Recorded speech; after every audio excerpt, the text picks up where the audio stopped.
plus vous souffrirez dans votre travail, plus vous serez heureux. Plus vous aurez de la joie, vous aurez des joies pour tendre vers la joie. Des joies et la joie, ce n'est pas pareil. Des joies, morceau par morceau, et la joie, c'est un état un peu plus permanent. La souffrance et la joie sont des sœurs jumelles qui se nourrissent l'une et l'autre. Je vais expliquer. Si vous consumez la souffrance, vous augmentez la joie.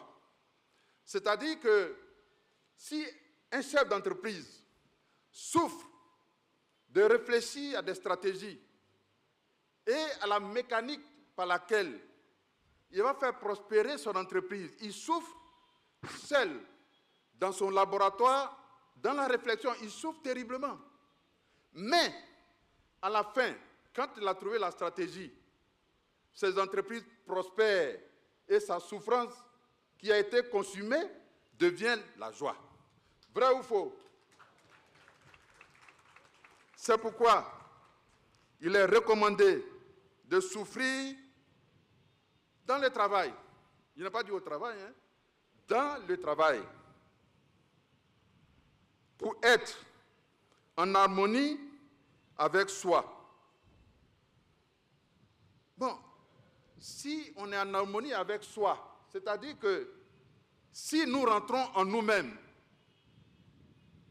nous devenons un avec nous-mêmes. Et c'est là que se cache Dieu, le Créateur. Il se cache en nous-mêmes. Donc, dans la souffrance, ou dans les souffrances passagères, dans le travail, je n'ai pas dit au travail, je dis dans le travail, en réalité, on va chercher Dieu qui est caché en nous. Parce que pour les grands sages, travailler, c'est prier. C'est un secret que je vous livre. Mes chers filleuls, travailler, c'est prier. Parce que quand vous travaillez, vous n'avez pas le temps de critiquer les autres. Vous n'avez pas le temps d'attendre que les autres viennent vous aider. Vous travaillez et vous cherchez. Donc vous priez.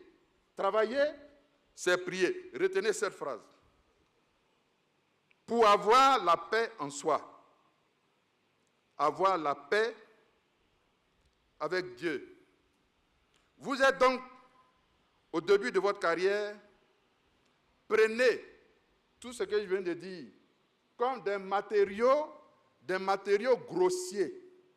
Il faut aller maintenant polir ce que je viens de dire, nettoyer, chercher, bêcher, rebêcher. Vous allez trouver le secret.